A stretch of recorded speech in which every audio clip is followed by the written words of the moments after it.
Inside the United States Capitol, with 9 million viewers watching live, Jasmine, Crockett, and J.D. Vance clash fiercely over federal healthcare policy and consumer protection amid skyrocketing drug prices.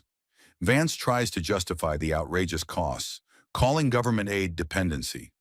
But just minutes later, Crockett flips the entire hearing with evidence he never saw coming. The room falls silent, social media erupts, and J.D. Vance is left speechless, standing on the brink of collapse. Could a single letter really end his career, live on national television? Stay with us. This is a story worth every second of your time. Under the harsh, fluorescent lights of Capitol Room 216, the tension was immediate and unmistakable.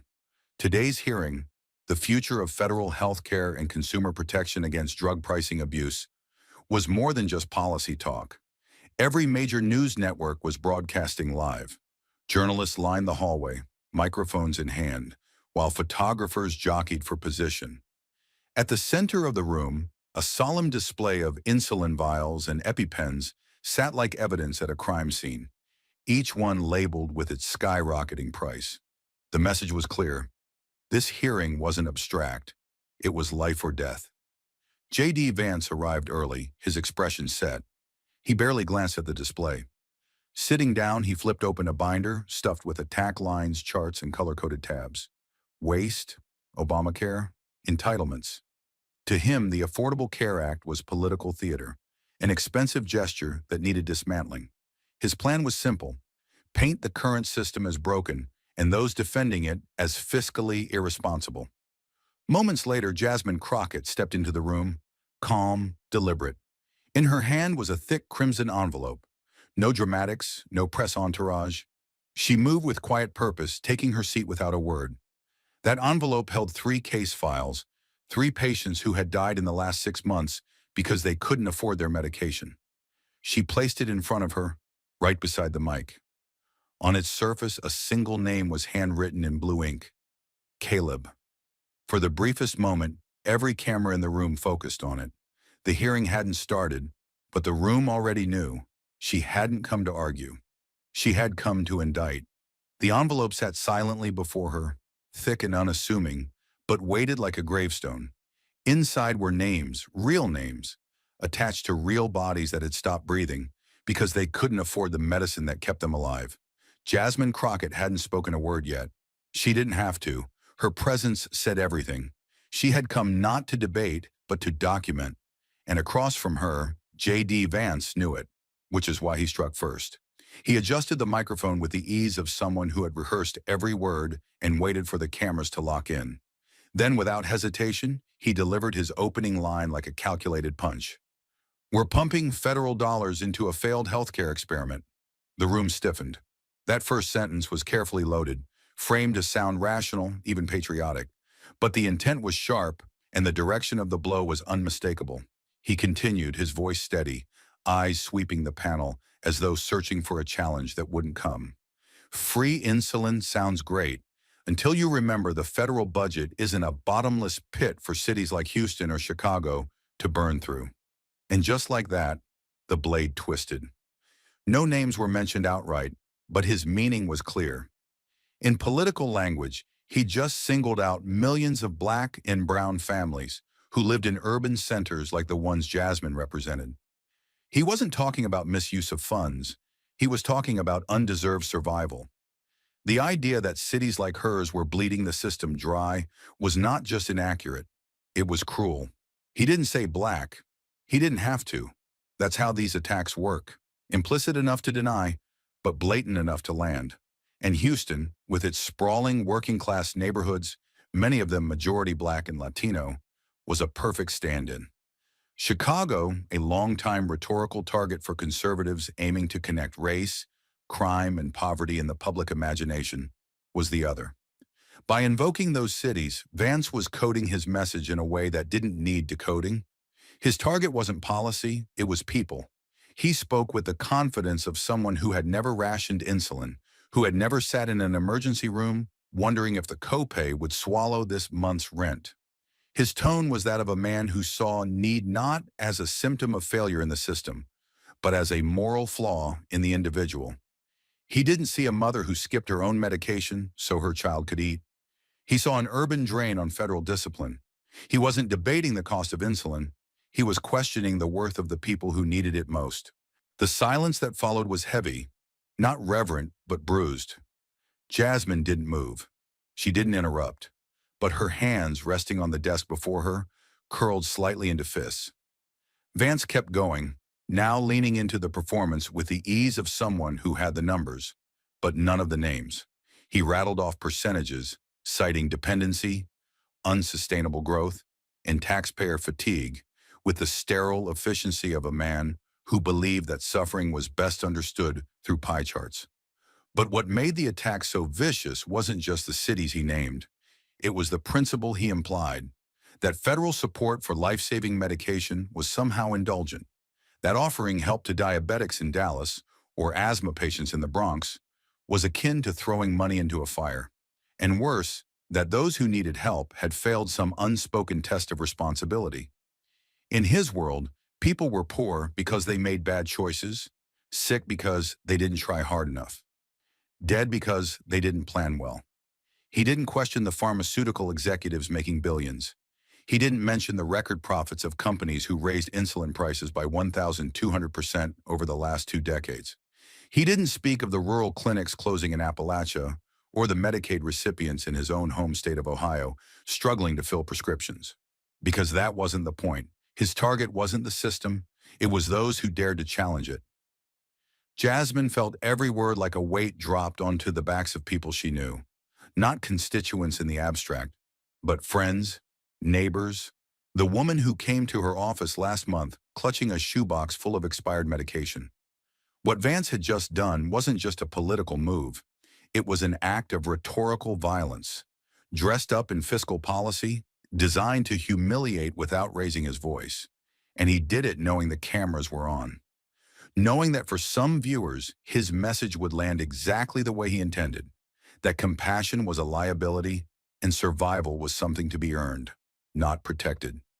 He smiled as he finished, pushing his microphone slightly away, as if his work was done. But it wasn't.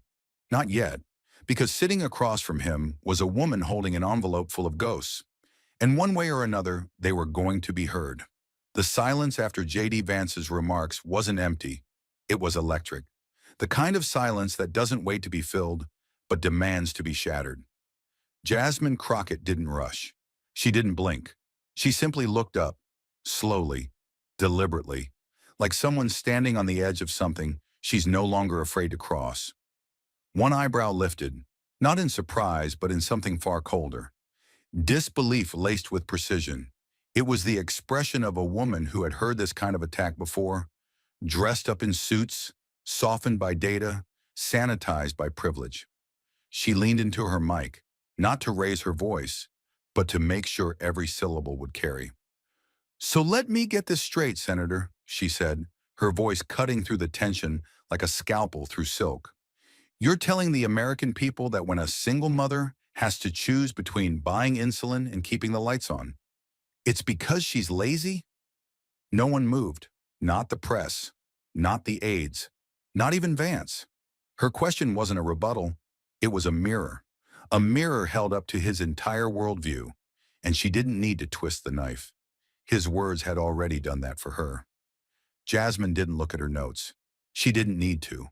What she was about to say came from memory, not policy, but lived experience. "You said Houston and Chicago like they were crime scenes, not communities. Like the people in my district, in my city, in my state, are a burden just because they were born into poverty. Poverty that this system helped build and now refuses to repair." Her tone sharpened with each word, not in anger, but in truth. Controlled, precise, unrelenting. "You think this is about bad decisions?" she continued.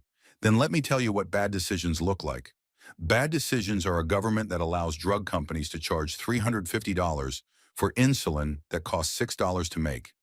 Bad decisions are lawmakers who call suffering a line item. Bad decisions are telling a diabetic mother that her death is cheaper than her survival." The room was still, but the energy shifted. Her voice didn't tremble, but it carried the weight of thousands who'd never been allowed into these rooms. who didn't get a mic or a vote or a platform, only a funeral. She's not lazy, Jasmine said, quieter now, but somehow louder. She's exhausted. She's working nights at a gas station. She's feeding 3 kids. She's ignoring her own chest pains because the ER bill would wipe out next month's rent. And when she skips a dose to stretch a bottle one more week, when her body collapses under the pressure, people like you sit here and call it a failure of discipline. She looked down briefly at the crimson envelope in front of her, tapped it once gently with 2 fingers. "You want to talk numbers?" she asked, eyes locked on Vance now. 3 funerals, 6 months, all preventable, all under 40 years old, all dead because they couldn't afford to live. Their names are in here. Their stories are in here. You brought a binder full of blame. I brought the cost. And then after a long pause, she added, "You can call it politics if you want, but I call it a country deciding, out loud, who gets to live and who gets to die quietly." No one interrupted, because no one could. And in that moment, it didn't matter what party she belonged to. What mattered was the truth, and the fact that, for once, it was actually being spoken. She didn't raise her voice, but the heat behind her words lingered like smoke after an explosion. And then, with the precision of someone who had come prepared not just to argue, but to expose, Jasmine turned to the numbers. Jasmine Crockett reached into her binder, not rushing, not dramatic, just deliberate. Her fingertips slid over a paper-clipped set of pages. She lifted the top sheet and held it up slightly as she spoke. "Let's talk about what this really costs," she said, voice steady but unwavering. "According to the National Institutes of Health, the average monthly cost of insulin in the United States is over $300. That same drug, in Canada, it's around $35, in Germany, $40, in the United Kingdom, $30. We are paying 10 times more than any other developed country for the exact same medication." Her tone was firm, factual, not opinion, not spin, just truth. And truth in that moment was more confrontational than any insult Vance could have hurled. She glanced down, flipping to the next page, this time showing a full-color comparison chart. The line representing the U.S. shot straight up the graph, like a red warning flare screaming across the page. "This isn't about efficiency or free markets," she said. "It's about people being held hostage by pharmaceutical monopolies that charge them $350 to stay alive, when they could do it for $30. Her eyes narrowed as she looked across the table. "You don't get to call this fiscal responsibility. This is legalized cruelty. And the ones paying for it aren't lobbyists or donors. They're parents, veterans, seniors, the working poor. The ones you say you're here to protect." There was no shouting, no performance, just a voice so grounded in reality, so tethered to the weight of what it meant to live paycheck to paycheck with a chronic illness, that it silenced the room more effectively than a gavel ever could. She moved on, now to Texas, her home, her people. "Nearly 2 million Texans rely on the Affordable Care Act for coverage," she said, holding up a new document, this one stamped with state health department seals. "That includes cancer patients in Lubbock, diabetics in Amarillo, asthma patients in rural Tyler. These aren't numbers to me. These are real lives, real names. And guess what?" She looked directly at J.D. Vance. "Most of them don't live in Houston or Dallas or Austin. Most of them live in counties that voted red. Counties where they trusted people like you to fight for them." She paused long enough to let the point land. Then she spoke again, slower now, more personal. "So when you mock Obamacare, when you talk about free insulin, like it's a handout, you're not just attacking my constituents, you're attacking yours. You're looking the people who put their faith in you, working class families in your state and mine, and telling them they're too expensive to save." No one interrupted, not because they agreed, but because there was nothing to say.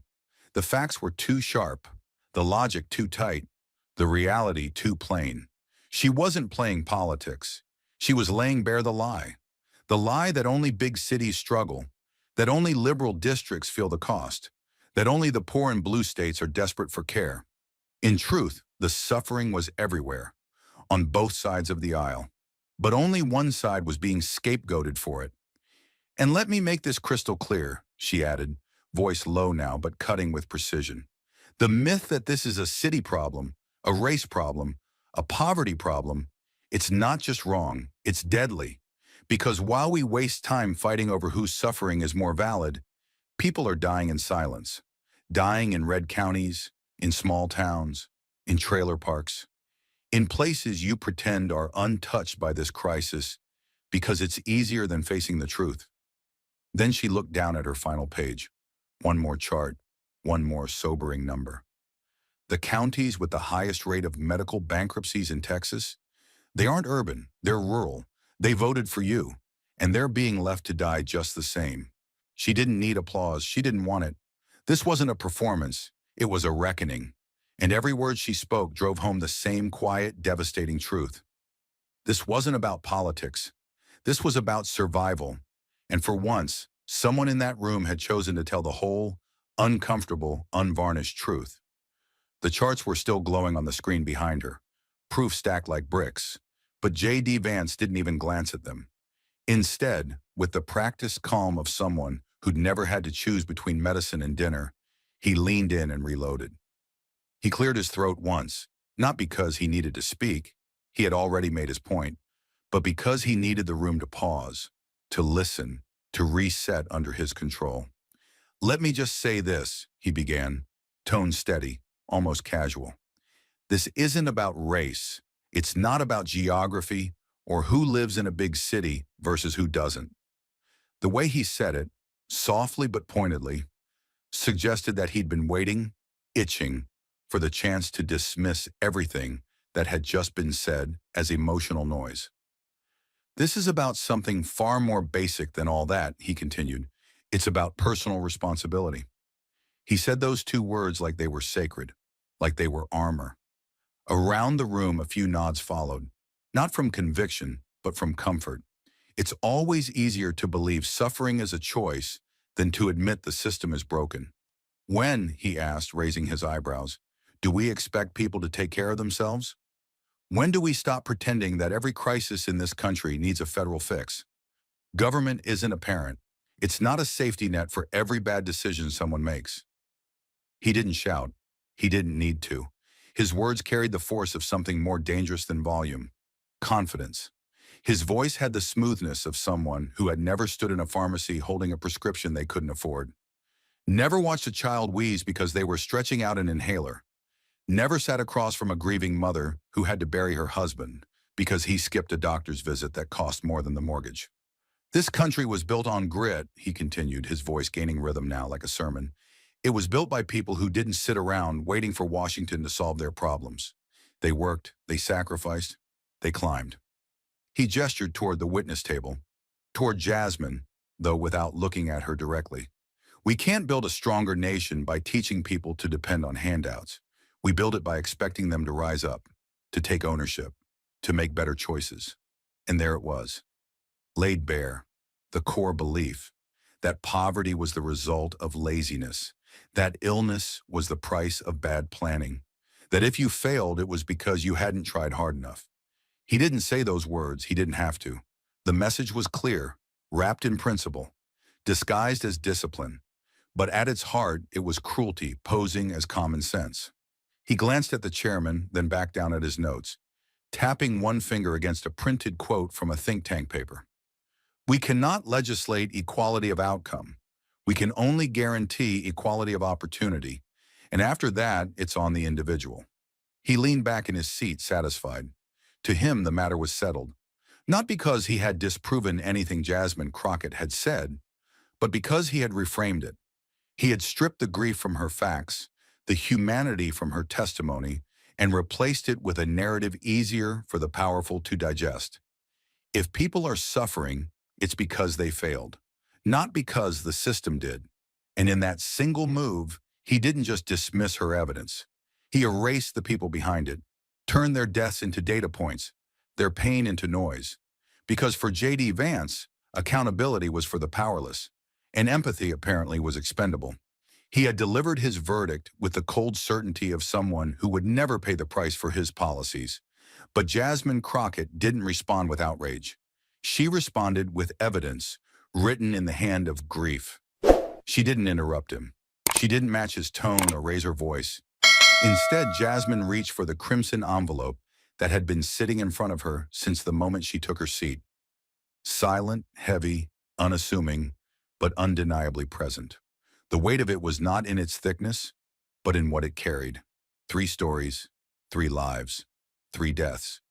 She opened it slowly, her hands precise, as if handling something sacred. Inside was a single sheet of paper. Not a press statement, not a statistic.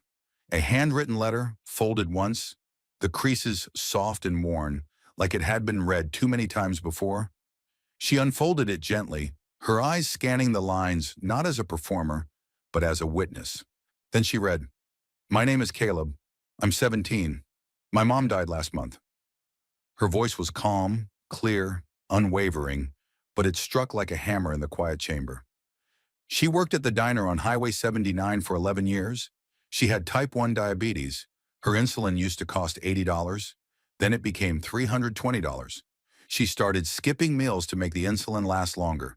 She thought if she ate less, she'd need less medicine. Jasmine paused. Just long enough for the words to settle. No one moved. Not the press, not the panel, not even Vance. "She collapsed in our kitchen. I found her. Her lips were blue. I called 911. They took her to the hospital, but she never woke up. She was in a coma for 6 days. On the 7th, they told me there was nothing left to wait for." Jasmine's voice stayed steady, but the weight in her words deepened with each syllable. The grief wasn't hers, but she carried it like it was. "I'm writing this because I don't know who else will listen. My mom didn't die because she was lazy. She didn't die because she didn't work hard. She died because we couldn't afford the medicine that kept her alive." She looked up. Not dramatically, not for effect, just to make sure everyone in that room, every senator, every aide, every camera, saw what she needed them to see. Not just her, but the truth she was holding. She folded the letter again with care and slipped it back into the envelope. Her hand rested on it for a moment, her fingers motionless, as though sealing a wound that had no closure.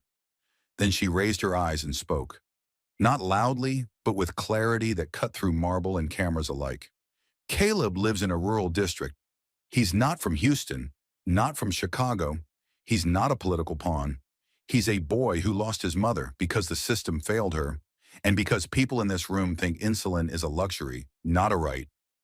Her words didn't need embellishment. She wasn't appealing to emotion. She was presenting it, unfiltered, undeniable, and in doing so, she turned the tide of the hearing, not with outrage, but with testimony.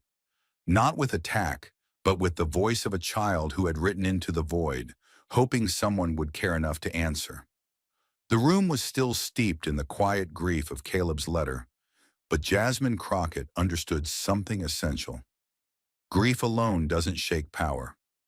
You need proof. You need to name the price. She didn't rush. She let the silence settle, let the weight of Caleb's story linger just long enough to make the air feel heavier. Then with a slow, deliberate motion, Jasmine reached into her binder again, this time retrieving a single sheet printed on clean, white paper. It didn't tremble in her hands. It didn't need sentiment or drama. It carried its own gravity. The seal of the Federal Election Commission gleamed faintly at the top. She placed the document down gently, flat on the table, and looked up. Not at the cameras, but directly at J.D. Vance. "While Caleb's mother was measuring her life, one dose at a time," she said, her voice lower now, slower, more deliberate, "Sonora Pharmaceuticals was writing checks." No one said a word. She tapped the page with 2 fingers. $148,000. That's how much Sonora donated to your campaign and your affiliated committees over the past 14 months. 14 months. The number wasn't theoretical. It wasn't abstract. It was a dollar-for-dollar indictment, and she delivered it without raising her voice, without breaking rhythm, because she didn't need to. She leaned forward slightly, closing the distance, not physically, but morally. "I want to be very clear," she said. While working mothers were rationing insulin, while kids like Caleb were learning how to manage trauma instead of algebra, Sonora wasn't trying to lower prices. They were investing in you. The document lay between them now like a quiet bomb, and for the first time, the sheen of Vance's practiced detachment seemed to dull. Jasmine didn't gloat. She didn't sneer. Her words stayed cool, measured, sharp enough to slice, calm enough to leave a scar. You've spent the last 20 minutes talking about responsibility, she continued, telling people they should take care of themselves. That government isn't here to save them, that they need to try harder. She picked up the paper again, raised it just slightly off the desk. But this isn't about trying harder. This is about buying silence, about letting the people who hike prices also set the narrative, and you, Senator, have let them. She set the paper back down, aligning its edge with precision, as if to say, the record is now corrected. Then she said one last thing, not to provoke, not to perform, but because it needed to be said. When you defend a system that lets corporations profit while families bury their dead, it's not just policy, it's complicity. And in that moment, there was nothing left to clarify. Only the sound of truth finally spoken in a room that had spent years trying to ignore it. The cold transaction had been laid bare, dollars flowing to campaigns while bodies were buried. But Jasmine Crockett wasn't finished, because some truths couldn't be sourced from charts or letters. Some came from the memory of a little girl watching her mother break in half. She let the moment breathe, let the shame of the price tag hang in the air. Then her tone shifted, lower, steadier, not distant, but anchored deep in something that had never left her. I was 11, she said. It was a school night. I got out of bed because I heard dishes clatter in the kitchen. And when I peeked around the corner, I saw my mother at the counter with her back to me, holding one of those old orange pill bottles. Her voice didn't waver, but the memory in her eyes was as sharp as if it happened yesterday. She didn't cry. She didn't panic. She just sighed, soft, like someone folding under a weight they've been carrying too long. Then she took the last pill and split it in two. She set one half down for tomorrow, and she swallowed the other half dry, without water. Jasmine paused, not for effect, but to collect the ache that still lived behind her words. She never knew I saw her. I never told her.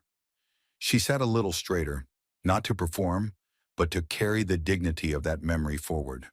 That was the moment I learned what sacrifice really looked like. Not some campaign slogan about grit, not a bootstraps fairy tale. It looked like a woman who worked 2 jobs, paid her taxes, never asked for a thing, and still had to cut her medication in half just to keep the lights on and the heat running. Then slowly she reached into her folder and pulled out a small plastic vial. The kind millions of Americans see every day, but never hold up to a room like this. This is lisinopril, she said. It's a blood pressure drug, one of the most commonly prescribed in the country. Her fingers turned the label toward the cameras, toward the senators, toward the truth. Manufacturing cost? $1.23. That's it. You can buy a cheeseburger for more. Then she pulled out a crumpled pharmacy receipt and held it beside the bottle. Retail price at most pharmacies across the U.S.? $82. The contrast hung in the air like smoke in a burning house. She looked up, her voice quieter now, but every syllable carried the weight of steel. The difference between those numbers isn't science. It isn't research. It's greed. Somewhere, someone decided that medicine millions rely on, should come with a markup of over 6,000%. And then people like you, she said, turning to J.D. Vance, have the audacity to sit here and talk about personal responsibility. She leaned in slightly, not with aggression, but with purpose. Before you tell the American people they need to take care of themselves, ask yourself, how many mothers like mine had to break pills in the dark just to survive one more day in the system you say is fair? The room didn't move. It didn't breathe. Because the truth had already landed, and no amount of spin could cover it. The price of medicine had been laid bare. But Jasmine Crockett wasn't here just to recount suffering. She was here to confront its enablers, and J.D. Vance had given her every reason to speak plainly. She straightened her back slowly, one hand still resting near the lisinopril bottle. Her eyes met his, calm, sharp, unblinking. Then she leaned forward into the microphone, her voice clear, her tone stripped of any performance. This wasn't a speech. It was an indictment. Senator Vance, she said, pausing just long enough to silence the last whisper in the room. You voted 3 times against allowing this country to negotiate drug prices, 3 times in just the last 2 years. Not because the science wasn't there, not because the data was unclear, but because you chose to protect profits over people. The words were slow, deliberate, heavy with the weight of fact. She didn't need to exaggerate. His record spoke for itself. You said the free market would correct itself. You said competition would lower costs. But what competition? She asked, holding up the price chart again, her voice tightening. Where in this system is the competition when the same 4 companies control 80% of the drug supply? Where's the free market when a child's EpiPen costs $700 because a monopoly can name its price, and no one in this chamber will stop them? She dropped the chart back to the desk, her fingers now resting on the microphone. You voted no when this body tried to cap the price of insulin at $35. Not just once, 3 times. And you know who called you after those votes? Sonora, Glanthera, Avexis. You didn't return your constituents' calls, but you answered theirs. A rustle of unease passed through the room. She felt it, but didn't stop. And when you're asked why you oppose something like the Affordable Care Act, she continued, you call it bloated or unsustainable. You call it expensive. But do you ever say what you would do instead? She tilted her head slightly, eyes locked on him. Number you don't, because you have no plan. Just a punchline. You tear down the house and offer no shelter to the people inside. Her tone remained steady, but the energy in the room was shifting again. The kind of shift that happens when the narrative stops being abstract and starts becoming undeniable. You say the system doesn't need government interference, that people should take care of themselves. But when a mother earning minimum wage has to pay $400 for a drug that costs $6 to produce, that's not a free market. That's a rigged one. And you are defending the rigging. Her hand moved to the campaign finance document again, tapping it with purpose. You've called yourself a man of the people, a defender of forgotten communities. But your record tells another story.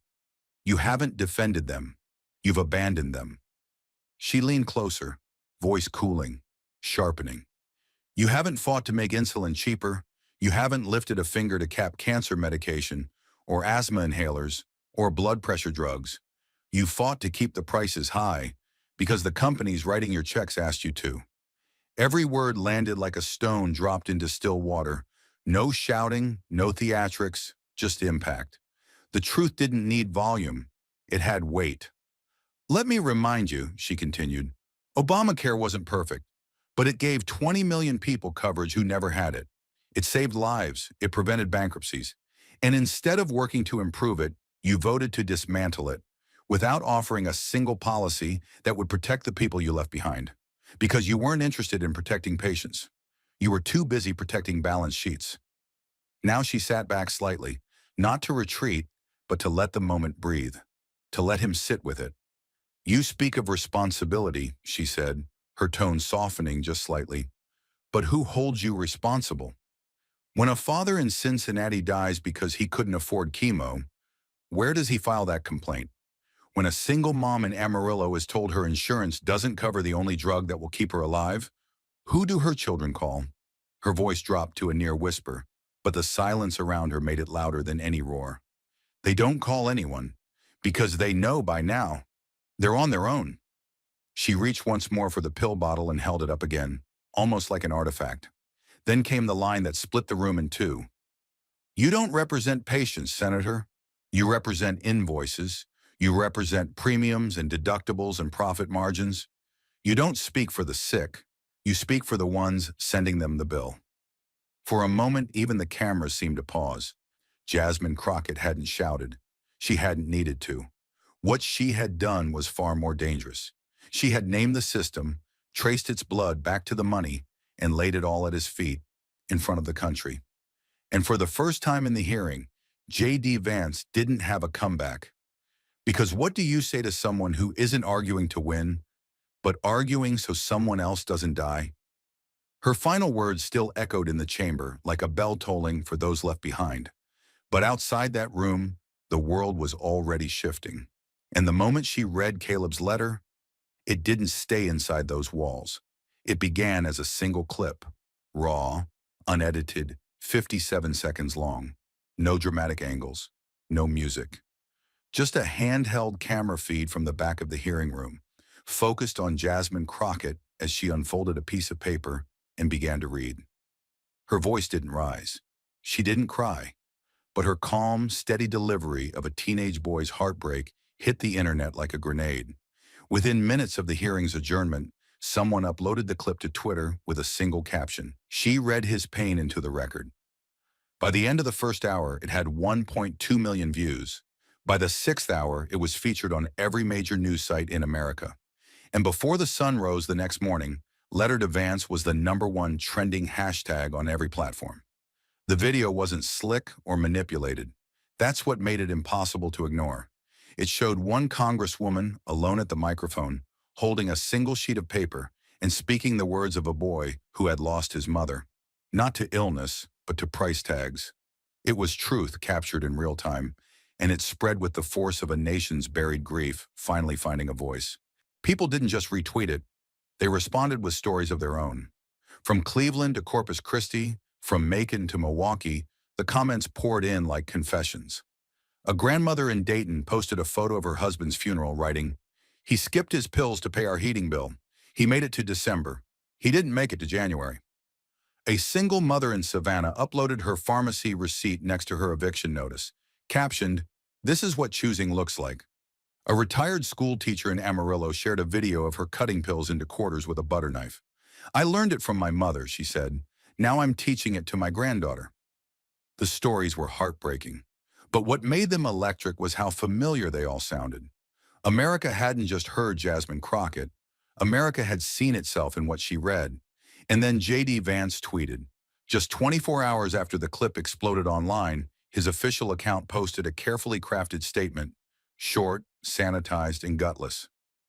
"I extend my condolences to Caleb and his family, but emotion cannot be the foundation of national policy. No apology, no responsibility, no mention of the $148,000 in pharmaceutical contributions to his campaign. Just a cold reminder that for some, compassion was still seen as weakness. That for some, grief was just noise to be brushed aside. The backlash was immediate and brutal. One user replied, "So feelings can't drive policy, but Big Pharma's checks can?" Another wrote, "You don't get to mourn a boy whose mother you priced out of existence." Screenshots of his campaign finance records flooded the replies, side by side with Caleb's letter. Dozens of politicians and journalists called out the hypocrisy. Thousands of Americans, many of them apolitical until now, took to the internet to say the same thing in different words. We are done being polite about dying. TikTok creators stitched clips of Jasmine reading the letter with stories from ER nurses, funeral directors, insulin-dependent teens. Instagram Reels showed split-screen reactions. On one side, Crockett holding the letter. On the other, everyday Americans staring in silence, crying quietly, nodding. The movement wasn't political anymore. It was personal. Newsrooms tried to chase the story, but by the time the Sunday shows rolled around, it was clear. They weren't leading the conversation. They were following it. CNN ran a headline, "The letter that stopped a hearing and started a movement." MSNBC called it, "The moment Washington couldn't spin away." Even Fox News aired the clip, though they cut it off before Jasmine mentioned the campaign money. Meanwhile, Jasmine Crockett said nothing. She didn't post a reaction. She didn't gloat. She didn't grant interviews. She returned to her office late that night and personally answered 15 handwritten letters from people who had mailed in their own versions of Caleb's story. She called Caleb herself, not for the cameras, just because it was the right thing to do. But America didn't stay quiet. Outside J.D. Vance's Ohio offices, protesters gathered with signs that read, "Policy killed my mother. We are not your statistics. Letter to Vance is our letter now. They read stories through megaphones. They held up photos of lost loved ones. And more than one protester, standing alone with tears on their face, held signs that said only two words. I remember. Back in Washington, pressure mounted. Other senators were forced to comment. Campaign donors began to hedge. Journalists started asking real questions about pharmaceutical lobbying. Policy analysts dug up previous votes on drug price caps. And for once, the public was listening. Jasmine's speech hadn't just gone viral. It had pierced something deeper. Because everyone knew someone like Caleb. Because everyone feared becoming Caleb. And because no one wanted to hear, one more time, that their heartbreak wasn't enough to matter. In a special segment aired nationally that weekend, a newscaster ended his report with a line that would be quoted for days. For years, Americans have been told their pain was anecdotal. This week, one woman read it into the record, and suddenly no one could look away. By Sunday night, the video had surpassed 22 million views, and counting. Jasmine Crockett remained silent, but her silence wasn't absence. It was dignity, and in that silence, the country heard something that couldn't be ignored. Policy is personal, grief is real, and this time the story didn't fade by morning. It grew louder, because this time, the letter wasn't just about Caleb. It was about everyone who had ever lost someone and been told by men in suits that their suffering didn't count. And no tweet, not even from a senator, was strong enough to stop that. The world had watched her read one boy's grief into the record, and it had erupted with stories of its own. But for Jasmine Crockett, the reckoning wasn't viral. It was personal, and it came quietly, back home. Houston's summer heat hung heavy in the air, blanketing the streets like a weight no one could shake. The sun was just beginning to fall behind the low brick buildings, casting long shadows across cracked sidewalks and faded murals of healthcare heroes. Jasmine Crockett stood beneath the narrow awning of the Gulfton Community Health Clinic, the same clinic she had visited years ago as a legal aid volunteer.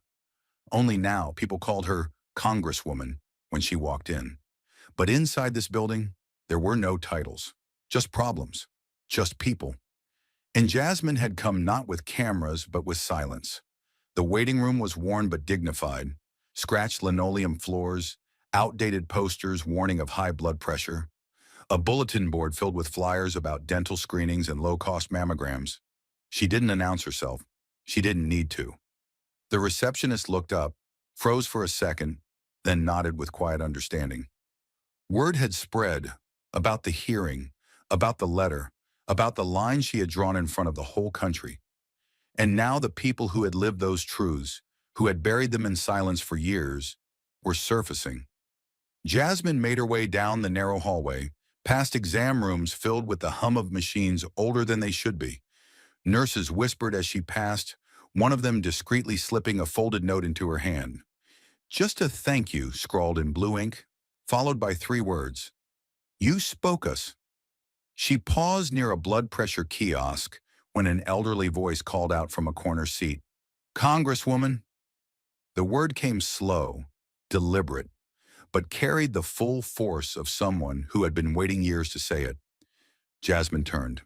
The woman standing before her was small, no taller than 5 feet, with a slight tremble in her hands and eyes that held storms. She wore a church dress faded from too many washes, a pair of worn orthopedic shoes, and clutched a cloth handbag like it was armor. She stepped forward. Jasmine took one step to meet her, and then the woman reached out and took Jasmine's hand. The grip was stronger than it looked. Not desperate, but intentional, as if this moment had been rehearsed 1,000 times alone in a quiet kitchen. My name is Odessa, the woman said, her voice a gravelly whisper, and I just came to tell you. You said what my daughter couldn't. Jasmine didn't speak. Not yet. She let the words land. Odessa's hand didn't shake anymore. She held on tightly. She passed last year, she continued. 39 years old. Lupus. We couldn't afford her medicine in January. She tried to go without. March came, and then she didn't. Her voice broke, but she didn't cry. She wasn't here for tears. She was here for truth. She used to write things down, Odessa said, patting the bag at her side. Things she wished she could say. But she was scared, scared of being blamed, scared no one would care. Her eyes lifted again to Jasmine's, fierce now. But when you read that boy's letter, when you looked that man in the face and said she wasn't a number, she was my child, I swear to God I thought I was going to stand up right then and shout in my living room. A laugh broke from her, soft but wild, and Jasmine found herself smiling through the weight. You didn't just speak for Caleb, Odessa said. You spoke for my baby, and I just needed you to know that. They stood there in the corridor, two women from two generations, joined not by blood or background, but by a bond far stronger, one forged in injustice, loss, and the courage it takes to speak when silence has always been the safer choice. I didn't think anyone in Washington remembered we were still out here, Odessa said, letting go of Jasmine's hand, brushing invisible dust from her dress. But you reminded me. We are, and we matter. Jasmine finally spoke. You do, she said. Her voice was quiet. And so did she. The older woman nodded once, sharp, decisive, then turned and walked down the hall toward her appointment. Her shoulders looked lighter now, not because anything had been fixed, but because for the first time, the truth had been acknowledged, not reduced to a statistic, not dismissed as a burden, heard. Jasmine stood still for a long moment after Odessa left, her hands still tingling from the grip. That single touch had said more than any headline ever could. It had reminded her why she had entered that hearing room in the first place, why she had carried Caleb's letter, why she hadn't blinked when they called her emotional, why she never would. Because policy doesn't start with numbers, it starts with people. And sometimes it starts in a community clinic in Southwest Houston, with a grandmother who finally got to say what her daughter couldn't. She turned to leave, walking past the posters, the peeling paint, the quiet echoes of so many untold stories. But before she reached the door, a nurse called after her, not loud, not rehearsed, just real. Thank you for remembering us, the nurse said. Jasmine paused, looked back, and said simply, I never forgot. And then she walked out into the fading Texas sun, back into a world that was finally listening. The clinic's walls had held more than sorrow. They had reignited her fire. And by the time Jasmine Crockett stepped back into her office, she wasn't grieving, she was writing. The Capitol building was quiet the next morning, the kind of quiet that settles before a storm. Staffers moved through marble corridors with coffee cups and cautious glances, the air still humming from the hearing that had shattered expectations just days earlier. But inside Congresswoman Jasmine Crockett's office, the silence was something else entirely, focused, charged, alive. The shades were half-drawn. A half-eaten granola bar sat forgotten on her desk. And Jasmine was hunched over her keyboard, fingers flying, eyes locked in a narrow squint that meant one thing. This wasn't just policy. This was war. She had spent the night reading every memo, every loophole, every footnote buried in pharmaceutical lobbying reports. She'd gone back through budget reconciliation amendments, old markup sessions, and even draft legislation that had died in committee when no one was watching. But now, under the glare of truth and public pressure, there would be no more shadows, no more silence. She was going to write a bill they couldn't ignore. Not a gesture, not a headline, a reckoning. It began with the first clause.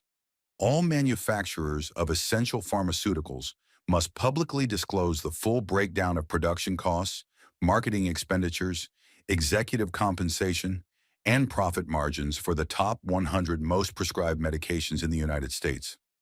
No more mystery, no more secret pricing algorithms hidden behind proprietary models. If Americans were going to pay for the medicine that kept them alive, they deserved to know exactly what they were paying for and why. She paused, cracked her knuckles, and added the next section like a strike of lightning across polished glass. Any manufacturer receiving federal subsidies, tax benefits, or research grants that increases the market price of an eligible drug by more than 15% in a fiscal year, without a verified increase in raw material or production costs, shall be fined at twice the total profit generated from that price increase. That line wasn't policy, it was consequence. It was justice dressed in legislation. She had seen the faces. Caleb's, Odessa's, her own mother's. They didn't need sympathy anymore. They needed teeth in the law. And this was it. The clause was built like a wall. No wiggle room, no PR spin language. If you got government help, you didn't get to squeeze the American people on the back end. Period. If you did, you'd pay twice as much for the privilege. Her chief of staff knocked lightly, stepping in with a tablet. The press is calling it the Truth in Medicine Act. Jasmine glanced up briefly. Not bad, she said, but this isn't about truth. It's about power and what happens when it's abused. Draft's already making waves, the aide continued. Office of Budget Analysis wants to run the numbers. House Oversight is asking for a briefing. And she hesitated. Sonora's legal team has scheduled a meeting with Commerce. Jasmine smiled. Tight, tired, but satisfied. Good, she said. Let them come. Let them read it line by line, and then let them explain, to the same public that watched me read Caleb's letter, why they think insulin should cost a car payment. She turned back to the screen and kept writing, because the bill wasn't done yet. Next came transparency triggers, quarterly reporting on drug price adjustments, mandatory public hearings if prices spike beyond inflation, civil penalties for data manipulation, independent audits by an HHS-assigned oversight committee, not optional, required. And just for good measure, she added a final clause. All penalties collected under this act shall be reallocated into the Federal Essential Care Fund, used exclusively for subsidizing life-saving prescriptions for uninsured and underinsured Americans. They could call it radical. They could scream about regulation. But Jasmine didn't care what names they used. They called insulin a market product. She called it a matter of life and death. By mid-afternoon, the draft had made its way across 3 committees. By evening, 24 co-sponsors had signed on, including moderates who had never endorsed a pricing bill before. Why? Because the public had already voted, with their stories, their grief, and their anger. Because this bill didn't appear out of thin air. It was born of a hearing that had gone viral, yes, but more than that, it was born out of the undeniable truth that people were done begging. And Jasmine Crockett was done waiting for someone else to act. She stepped into a late-night press gaggle in the rotunda. No podium. Just 5 reporters and a camera light that flickered like a nervous pulse. One asked, Congresswoman Crockett, what do you say to critics who claim this bill overreaches? She looked at the woman squarely and answered, if regulating greed is overreach, then yes, I will reach as far as it takes. We are regulating survival, and I refuse to apologize for that. Another asked, will this bill pass? She paused, then said, that depends. Will the people who watch Caleb's letter 1,000,000 times in 24 hours call their representatives? Will the grandmother in Georgia who watched her daughter die for lack of insulin write her senator this week? If they do, then yes, it will pass. Because this bill isn't mine. It's theirs. Back in her office, she printed the final draft and slipped it into a folder. The title stamped across the top in bold, The Medicine Justice Act, Federal Accountability and Price Transparency for Essential Drugs. She placed it on the table. Then she sat back, exhaled, and let the moment hit her. Not as victory, not yet, but as clarity. This was what power should do, and this was what accountability looked like. The bill was on the table, the country was watching, and the evidence could no longer be denied. But Jasmine knew numbers weren't enough, because behind every price point was a grave, and some truths needed to be said, not for applause, but because silence had lasted too long. She stood in the chamber, not towering, not shouting, but still commanding the full attention of a room that had learned, finally, to stop looking away. Her hands were steady on the podium. Her voice was calm, but her words struck with the full weight of everything she had carried into this fight. She looked not just at the senators across from her, but through them, into the homes of the people watching from folding chairs, hospital beds, late-night shifts, and dinner tables with empty chairs. And then she spoke. When medicine becomes a luxury instead of a human right, we haven't failed because of budgets. We've failed because of indifference. The sentence didn't echo. It didn't need to. The stillness that followed made every word ring louder. This isn't about party lines or fiscal forecasts. It's about a country that lets spreadsheets speak louder than screams. It's about a mother who couldn't afford insulin, a daughter who couldn't afford chemo, a veteran who couldn't afford to breathe, and it's about the lawmakers who looked at all of that and said, that's just how it works. Her eyes moved from one nameplate to another. No one met her gaze. We love to say people need to take personal responsibility. We toss that phrase around like it solves everything. But let me ask you, how much personal responsibility does it take to survive stage 4 cancer when the medicine costs more than your mortgage? How much personal responsibility can a 10-year-old diabetic show when his parents can't refill his prescription for the third month in a row? She leaned forward, her hands tightening on the sides of the podium. Personal responsibility cannot be used to cover the failure of a system designed to let the rich breathe easier while the poor gasp for air. It's not responsibility when someone dies because they couldn't afford to live. It's abandonment. The room didn't move. Couldn't. I've heard my colleagues say that policy shouldn't be based on emotion, that grief isn't a foundation for law. But I ask you, what is policy if not a response to suffering? What is government if not the tool we use to say, no more, not again, not one more mother, not one more child? She reached down, picked up the copy of the bill again, and tapped it once, softly but deliberately. This bill, this fight, it's not about punishing companies. It's about saving people. It's about reminding this nation that health is not a commodity, that life should not be auctioned off to the highest bidder, that dignity should not come with a price tag. A few seats shifted, but no one interrupted.